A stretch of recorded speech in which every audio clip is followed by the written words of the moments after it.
Betulnya kita nggak perlu belajar masalah cuci tangan. Ada nggak ada virus kita tetap cuci tangan, betul?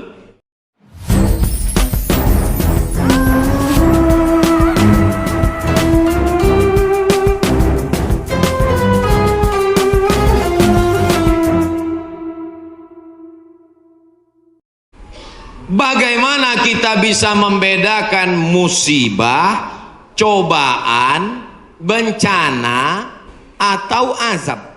Seperti ujian dosen.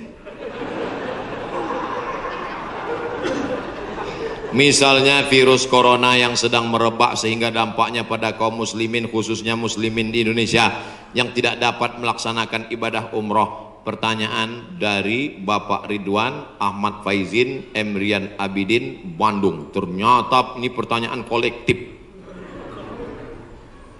Misalnya saya demam, dari mana saya bisa membedakan demam saya itu menghapus dosa, atau demam laknat, atau demam ujian iman, atau demam itu dari mana saya bisa tahu? Oh, kalau demamnya cuman 36 derajat Celcius itu menghapus dosa. Kalau 40 derajat itu laknat. Kalau 100 derajat kebakaran. Di mana kita bisa tahu? Tidak ada yang bisa membedakannya kecuali introspeksi diri. Satu, la yusibul mu'min min nasabin wala wasabin wala saqamin wala syaukin yastakuha. Kalau ada orang yang kena susah hati, gundah gulana, sakit, duri menusuk tapak kaki, keluar dari rumah lupa pakai sendal, melangkah, duri menusuk tapak kaki, illa kafarallahu anhu biha sayyi'atuh, maka dengan itu sebenarnya Allah ingin membersihkannya dari dosa. Makanya kita selalu husnuzan. Ana dalam hadis kursi apa kata Allah? Ana inda husni zanni abdi bi. Aku menurut prasangka hambaku kepadaku.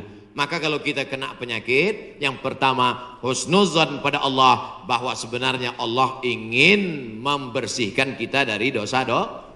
Yang kedua, saya nggak ada dosa Pak Ustaz. Apa dosa saya? Saya nggak pernah minum khamar, saya nggak pernah sabu-sabu, saya nggak pernah berzina, saya nggak pernah pakai narkoba. Dosamu adalah ketika kau merasa bahwa kau tidak berdosa. Itulah dosa. Dosamu adalah ketika engkau sehat tapi tak kau pakai mensyukuri nikmat Allah. Itulah dosa. Maka siapa yang berkata saya tidak pernah silap, saya tidak pernah salah, saat itu dia sedang silap dan salah. Al-insan mahallul khata' wan nisyan. Manusia tempatnya silap, lupa dan salah. Yang kedua, ketika kita sakit, sebenarnya Allah ingin mengangkat derajat kita, karena sebetulnya amal kita tidak cukup. Kita sudah ditempatkan di tempat surga Jannatul Firdaus, tapi ketika malaikat ditanya, sudah cukupkah amalnya? Belum. Beri dia ujian supaya amalnya mencukupkan dia dengan amal sabar. Ada amal yang lebih tinggi dari tahajud, lebih hebat daripada jihad. Apa dia? Innama yuwaffas sabiruna ajrahum bighairi hisab. Amal sabar, menerima musibah, tidak caci maki, sumpah serapah. Yang ketiga, bisa jadi laknat Allah. La ta'murunna bil ma'ruf, mestinya kau tolong saudaramu yang ada di Uighur, mestinya kau bantu saudaramu yang sedang teraniaya di India, tapi mulutmu diam, kau tak mau menolong.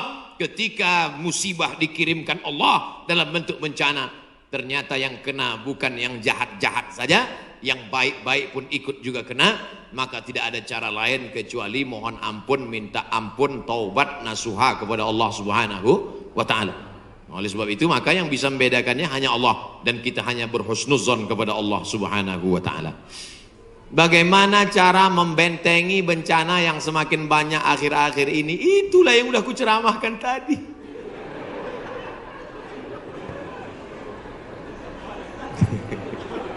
Itulah yang udah kita bicarakan selama 1 jam 15 menit tadi, brother. Tadi saya yakin ini pertanyaannya dibuat sebelum ceramah. Apabila kita sudah baca amalan-amalan penangkal musibah, tapi musibah masih saja terus datang, bagaimana sikap kita sebagai muslim? Man lam yardha bi qada'i, siapa yang tidak ridha menerima takdirku, walam yasbir bi balai, siapa yang tidak sabar menerima ujianku, falyatlub rabban siwaya, carilah Tuhan selain aku. Ada Tuhan selain Allah?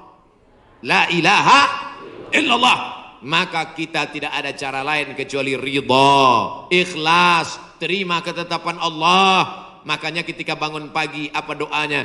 Raditu billahi rabba. Aku ridha menerima Allah sebagai Rabb. Apapun yang kau beri aku terima ya Allah. Wabil islami dina. Aku ridha Islam sebagai agamaku. Apapun perintah dan larangan Islam ku amalkan. Wabi Muhammadin nabiyya wa rasula. Aku ridha Muhammad sebagai rasulku, maka kita ikut sunnah Rasulullah Muhammad sallallahu alaihi wasallam. Terjadi juga ridha. Tapi kalau terjadi karena kurang usaha, hukum sebab akibat. Sudah disimpan uang di dalam dompet, dompetnya dikunci, dompetnya dalam laci, lacinya dikunci, lacinya dalam lemari, lemarinya dikunci, lemarinya dalam kamar, kamarnya dikunci, kamarnya dalam rumah, rumahnya dikunci, rumahnya dalam komplek, kompleknya dikunci, hilang juga. Terus mau ngamuk. Tidak ada cara lain kecuali ridha kepada Allah. Tapi kalau punya sepeda motor nggak dikunci, malah berhenti, mesinnya hidup, kuncinya diletakkan, terus sibuk beli ngobrol, beli kangkung 2 ikat, ngobrolnya 2 jam. Ketika dilihat hilang. Terus ketika hilang suaminya nanya, mana motor kita? Ridho mas. Itu bukan ridho, goblok. Mohon maaf saya keceplos. Oleh sebab itu maka tetap ada Ahlus Sunnah wal Jamaah mengajarkan kita ada namanya al-kasbu wal ikhtiar. Bahasa kitanya namanya usaha. Kalau pemerintah menyuruh pakai masker, usaha. Jangan tidak ikut. Suruh cuci tangan sering. Sebetulnya kita nggak perlu belajar masalah cuci tangan. Ada nggak ada virus kita tetap cuci tangan, betul? Subuh cuci tangan, zuhur cuci tangan, asar cuci tangan, maghrib cuci tangan, isya cuci tangan, tahajud cuci tangan, witir cuci tangan, duha cuci tangan. Orang Islam paling sering cuci tangan. Makanya saya heran kalau sampai anak-anak kita diajarkan, mama siapkan gayung sama sabun. Untuk apa nak? Hari cuci tangan internasional. Loh, kita nggak perlu diajari cuci tangan. Nanti takutnya 20 tahun akan datang ada lagi namanya Hari Cebok Nasional. Dari 14 abad yang lalu kita sudah bersih, betul? Tidak akan ada bakteri bersarang di ujung-ujung jari kita karena kita paling sering cuci tangan. Tidak akan ada bakteri yang bersarang di ujung kuku kita karena kita paling potong kuku hari Jumat. Kalau seminggu tak akan mungkin kukunya panjang. Makanya Nabi berkata, azfaraka kukumu. Kenapa panjang? Inna syaitana yaqudu ma tala minha. Setan duduk di kuku yang panjang. Makanya pertama yang dijaga dalam Islam adalah kebersihan. Kuman datang, binatang dipotong. Setelah dipotong darahnya keluar karena ternyata bakteri ada di dalam darah. Setelah darahnya keluar dipotong-potong, dicuci sampai 4 kali. Ibu, saya tidak punya saudara perempuan. Waktu masih kecil di rumah bantu ibu di rumah, saya disuruh cuci. Selamat cuci daging, saya cuci. Kalau ayam 2 kali, kalau kambing 4 kali. Kenapa gitu mak? Ayam kakinya 2, kambing kakinya 4. Saya nggak tahu anak kecil. Sekarang saya baru tahu. Ternyata ayam dagingnya putih, darahnya nggak banyak. 2 kali sudah bersih. Tapi kambing sekali masih merah, 2 kali masih merah, 3 kali agak pucat, 4 kali bersih. Setelah itu baru dimasukkan, dibuang airnya, disolawatkan, baru dimasak. Mereka tidak, kambing tidak dipotong, kambing matinya di stunning. Ada pistol, tapi pelurunya nggak keluar, ditahan. Itu skalanya 8, ditembakkan ke kening sapi, tembak ke kening sapi, sapinya mati, darahnya nggak keluar. Kalau sampai 8 mati, tapi kalau 7 bodoh aja.